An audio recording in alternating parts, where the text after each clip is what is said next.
I'm Jennifer Pulley. Welcome to another edition of NASA 360. All right, some of the talk around NASA's water cooler these days is about going back to the moon. And guess what? Much of the testing and hard work is going on right now. I mean, we already have prototype rovers, habitats, and vehicles built that are giving us a better understanding of what's going to be needed to make staying on the moon a reality. Now, of course, most of the testing can be done in NASA's labs, but there comes a time when you're going to have to take that hardware and put it to the test in the field. Of course, NASA's on it. Johnny Alonso followed some NASA researchers to a remote testing area to see how these new lunar rovers are being put to their paces.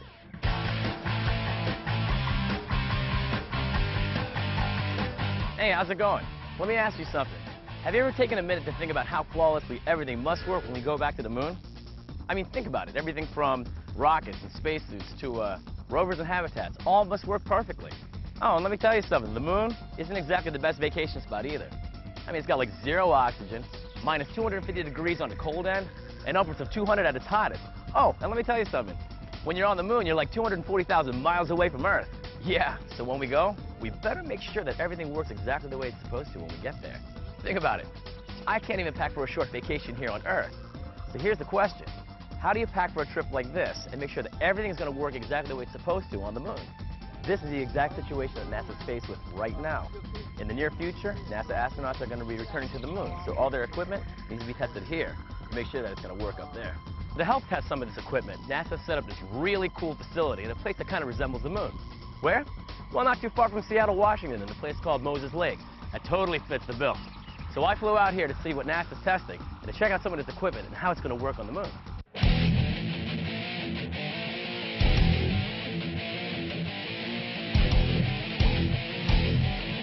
I'm here with Lucian Junkin. Thank you so much for giving me time today. Thank you, bro. And I'm here with Chariot. Why don't you tell us about Chariot? So Chariot is the lunar truck that the lunar architecture team that is comprised of engineers and scientists from all over the NASA centers.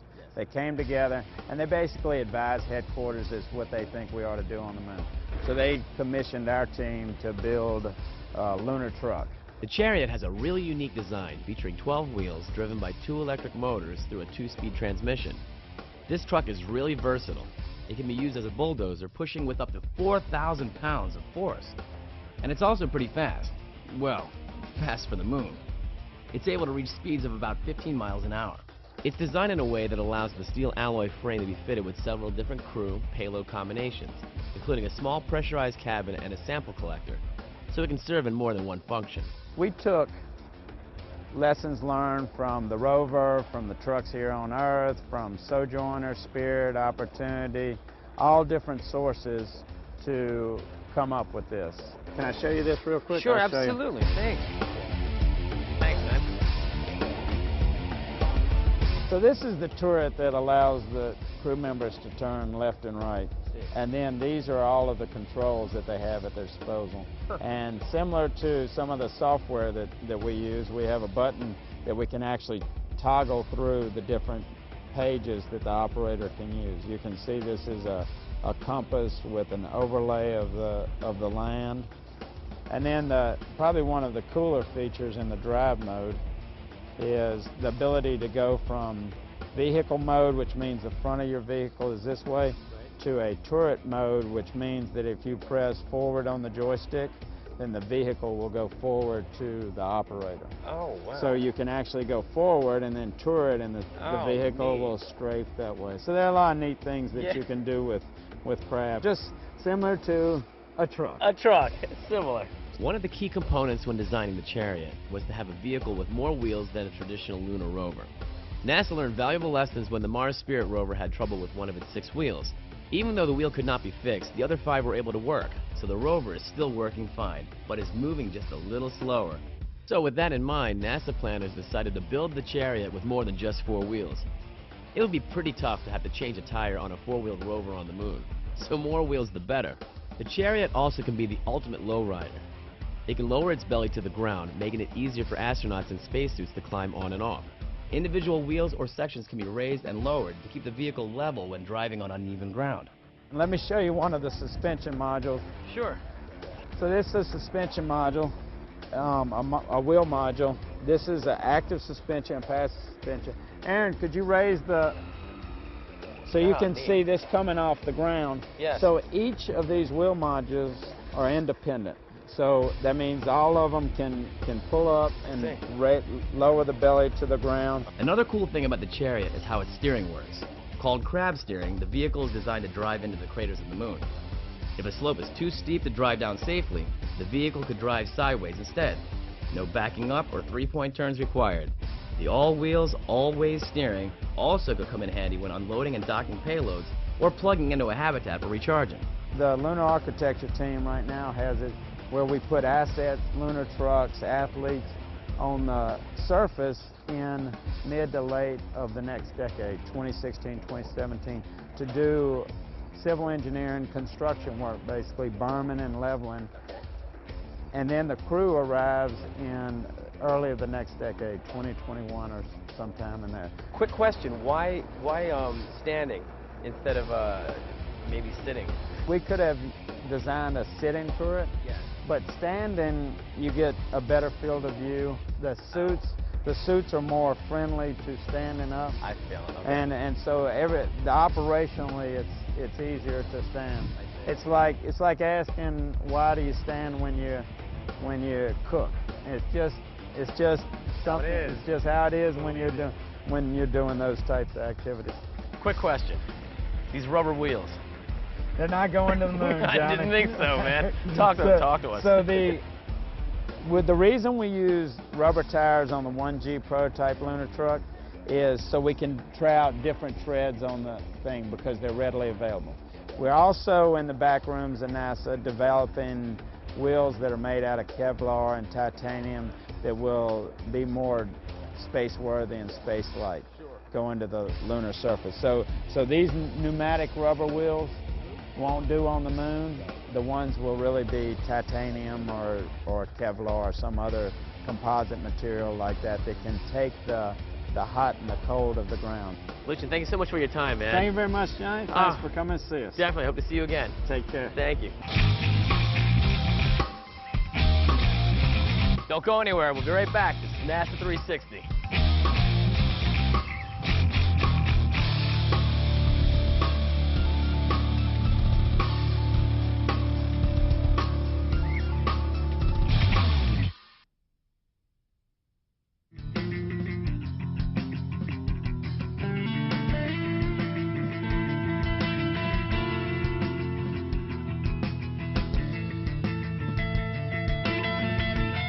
Okay, here on Earth, if we have to move heavy payloads or structures around, all we really need to do is surf the web, right?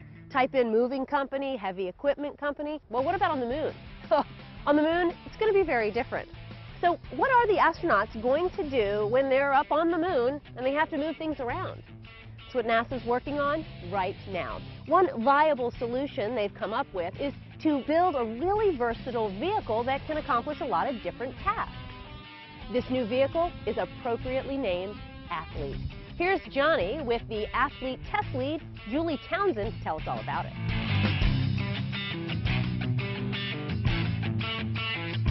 So I'm here with Julie Townsend. Julie, tell me about Athlete.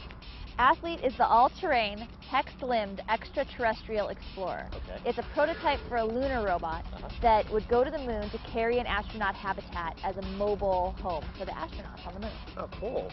This one is getting ready to do a demonstration. We're going to demonstrate. We have two of these vehicles here in the field right now. We're going to be demonstrating how well we can control them, how well they can keep the habitat level as we drive over different kinds of terrain, and the accuracy with which they can dock the two doorways of the habitats together to form a larger habitat.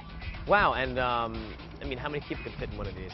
Well, right now it's probably about the size of your six-person camping tent. Okay. But this is a quarter-scale model of the one we'd send to the moon. So the one we send to the moon would be 4 times bigger in every dimension. Okay, so this is a prototype? Or? This is a prototype, that's right. This is a concept development. So what we're trying to do here is prove that a robot like this can do the job and do it well. Okay. So that we can prove that it's worthwhile to fund developing it into a flight mission. Okay, so that's a habitat where people can live, right? What else can Athlete do? Well, Athlete is kind of an all-purpose utility vehicle. Okay. So it's got the flat platform on top, which the habitat is currently mounted on. Sure. We can mount other kinds of payloads on that habitat. In fact, we did one test this week where we actually mounted the Langley crane on top of it. Really? Right, and then that's a bit too heavy for us to lift in Earth gravity, but the idea would be that Athlete could carry that kind of a crane around on the moon.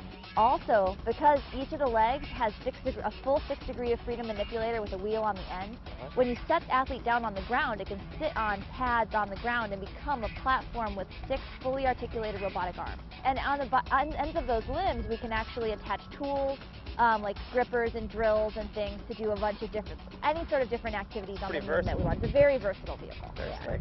One of the things that it can do, because it is so easily manipulated, we can move it around so many different ways. It's great for payload handling.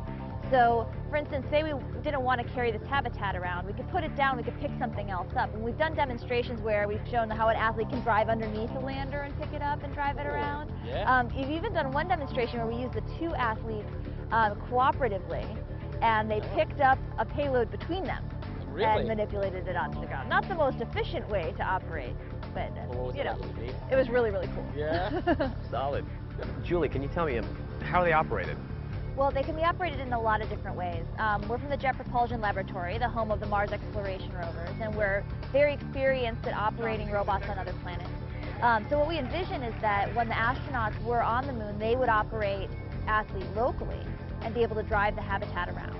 And then when the astronauts came back to Earth, we'd be able to operate them remotely from Earth to move them to another site. Oh. Like, so they could go to meet the next astronauts that were coming to land on the moon, or they could go to an outpost site to be collected into a larger habitat. Sure. So it can be powered from Earth as well as... That's right. It could be controlled from the surface of Earth. It's actually easier to control a vehicle on the moon than it is to control one on Mars, because the light time, the distance to the moon is so much less that it actually takes a few seconds for a communication message to get from the surface of the Earth to the surface of the moon. Whereas Mars can take, you know, it takes minutes to a half of an hour just to get a message from here to there. So the benefit of having a vehicle like this for the lunar mission, that'll make it, like, help us increase our capabilities beyond what Apollo could do, is that being able to have a habitat that can move with the astronauts will allow them to explore a lot more of the moon. They won't be as restricted to stay within an area close to their landing site. They'll actually be able to take their habitat with them and go on much longer excursions. So this is going to go with them, right? But if they're like on a day trip, I mean, could they attach a rover with them or anything? Or? Well, actually, if Athlete and the habitat are like the robots or like the astronauts' mobile home, then the Chariot robot is like the astronaut's car or truck, right? So they would get into the Chariot and possibly a small pressurized module that could ride on top of Chariot to go for short excursions. And actually there are plans for that pressurized module on Chariot to actually be able to dock directly to the habitat. So these robots are a little bit more capability than you would really need here on Earth. But you need that kind of capability on the moon because, you know, if you're on the moon and you get stuck in a dune field somewhere, you can't call the towing company to come and get you out, right? Your robot has to be capable of getting itself out. You don't want those astronauts out there on EVA in their spacesuits, you know, putting boards under the wheels trying to get the thing out of there, right? This robot can actually, you know, if its wheels do happen to dig into the sand, it can pick up and start walking. You know, it can get up high slopes, it can go where the sand is really loose, places that a truck might get stuck. Sure, full service. Full service, that's right. I love it. Okay, so one of the first missions that's going to need to be accomplished is to find ice on the moon. Now, if we do that, we should be able to use it for drinking, to make oxygen, and even make fuel. Researchers believe there is ice in the dark craters of the moon, but we're going to need a really robust rover to get to it. Scarab is the prototype vehicle that's designed to do just that. Here's Johnny to tell us more. Now, one of the things NASA's testing is for a rover that can look for water or ice, and my buddy Paul is going to talk about it. So, Paul, give us the lowdown on what's happening here. Okay, so as far as the why to go look for ice on the moon, it's, you know, at first it sounds kind of surprising that there would be any, but you know, there are actually these dark craters on the South Pole that never get light. The sun comes in this kind of grazing angle, never gets down to the bottom. So it's like the dark side of the moon, Pink Floyd myth. It's actually true in these things. But we've got just indirect evidence so far. We want to send something like Scarab into these craters to get direct evidence. Really? The useful thing about it is that you could actually break it down and use it as a resource, like not just as a consumable for astronauts, but as a fuel. So you could go there, fuel up a spacecraft, and come back, or maybe go on to Mars. Really? Well, tell us a little bit more about this. Yeah, so we try to think about drilling as the main kind of driver for the vehicle. Like, have to design around this pretty big drill, something that's bigger than an inch diameter. Something that would be pretty hard to do by hand. Go down a few feet deep into the ground. And so we thought of this really slow, strong kind of machine to do this heavy task. So we designed it kind of like a donut around this drill. You can see that stand-in drill there. Yes. That's kind of to simulate the mass of it, so that it feels like it's there for the rover while it drives.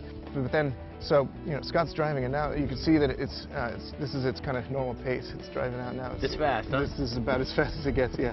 But it turns out it's fast enough to get the mission done. I guess one of the nice visible things about it is the suspension. I mean, you're seeing this kind of all the hardware that connects between the wheels. We kind of call these the shoulders, where it rocks around those shoulder points, and then this beam connects the two sides together. So that's all passive joints. It's worked out really nicely for us. And one aspect we haven't talked about so far is the way it navigates in this total darkness. You can't just sit there and take pictures. There's no light basically coming. And it turns out if you want to take really far shots, see far in the distance, the flash illumination, it doesn't work out very well. Sure. So we've been experimenting with some laser systems. So you are pointing lasers, shining out into the surroundings and seeing what bounces back. So these are two different scanners we've been experimenting with. This one's kind of been using as it's almost like a virtual bumper. It paints a laser line, a stripe out in front of it, a few feet in front of the nose, and make sure there aren't any big obstacles in the way. Neat. And if they are, the software sees that and responds, finds a better path. And then this is a much more complex device. It's really nice, called the TriDAR. This one's actually it can get bigger scans, like really detailed, nice 3D meshes, these 3D maps of the terrain around the rover, and then it can choose the best paths through. So, bro, is this a test model or a prototype? Yeah, exactly. It's kind of testing out an idea for how to do this kind of drilling and driving in these cold craters, dark craters in the moon. Like here? Like here, a little bit, yeah. I don't know why it's so cold. It is. So yeah, basically, as far as the background, that NASA's Human Robotic Systems program is the one we're developing this for. They came to us with the needs, what the rover would need to do, and then and so we're at Carnegie Mellon's Field Robotics Center, and so we came up with the concept, kind of in coordination with them, and then built it last summer. Well, thanks for your time and for everything with Carnegie Mellon and having us aboard, man. Thank you very much. Thank you, bro.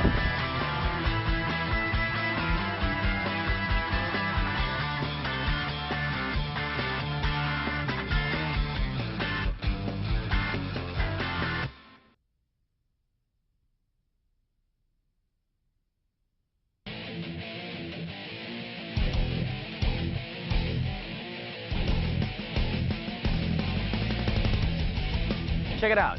You see some guys in spacesuits, but not all of these spacesuits are NASA spacesuits. Some of these suits are props. Right, props from a Hollywood prop house. Let me try to explain. All NASA spacesuits are pressurized, which makes them basically their own self-contained spacecraft. This pressurization is great when you're in a 1/6 gravity environment like the moon, but you don't need to have all the suits pressurized for this testing. So NASA had some unpressurized suits made in Hollywood. These suits are much lighter than the real suits, but can still help test ergonomics and ease of movement. A couple of other benefits of the Hollywood suit is that they'll be more comparable to the actual weight and feel of suits once an astronaut gets in 1/6 gravity. So astronauts will feel similar to the way it feels on the moon. And the suits won't have to be recharged like a pressurized suit does, so work won't have to stop as often. Pretty cool, huh? Those suits are amazing. But obviously, real prototype spacesuits were tested as well.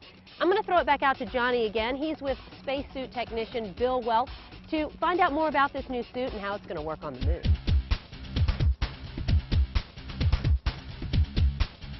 So, I just saw you in the field wearing the suit. Can we talk about the suit? Sure. The suits that we're running today were future lunar and Mars surface suits, test beds actually. We're trying to take and incorporate some changes into the suits that they didn't have during the Apollo days. which will enable them to be able to walk on the moon surface rather than hop as they did before. The hopping, that while worked better than walking, was fatiguing for the astronauts. It was very hard on the calves and the ankles. So in order to alleviate that, we've incorporated bearings into the hips and into the ankles of these suits to allow a more freedom of movement. As you can see, we have a bearing here, here, and here, which allows for good freedom of movement.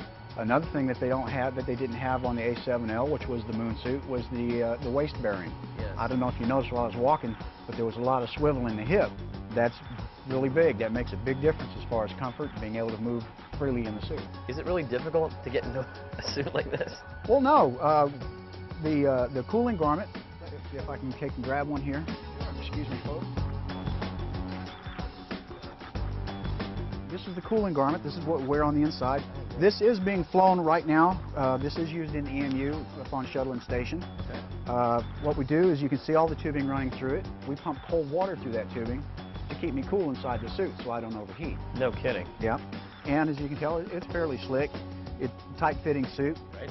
So we'll roll this ladder up behind. I'll take and sit on the seat. I'll hook up my water lines, which come off from right there, and then hook onto right here. Right. Okay.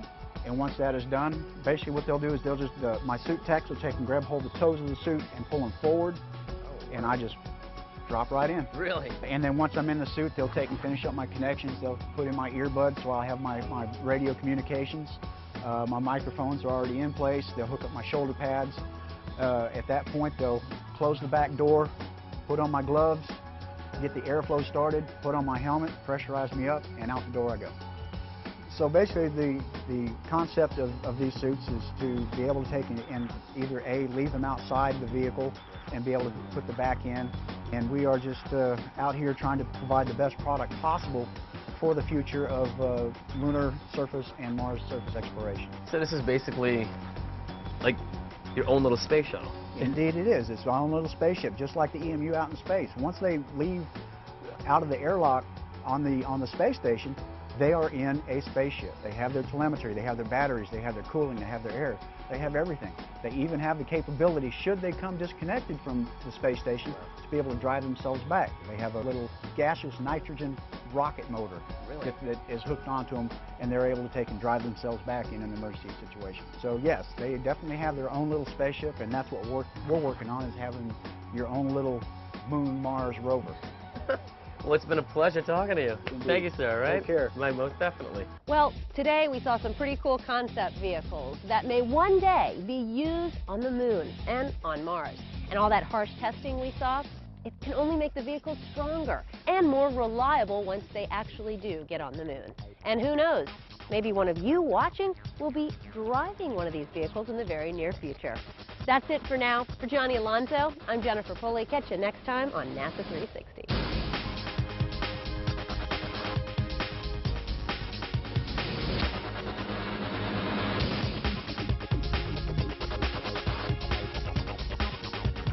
So we mentioned the athlete was vertical. We do it again? Yes, really. If we have to move heavy payloads or structures around, all we really need to do is surf the web. Some of these suits are props. Props from a Hollywood house out in... Do it again. Catch you next time on NASA 360. This is exactly the situation that... He's with a spacesuit technician to find out how these suits are going to work and on how they're going to work on the moon. Hey, how's it going? Let me ask you something. Have you ever taken a minute to think about how flawlessly everything must work when you go to?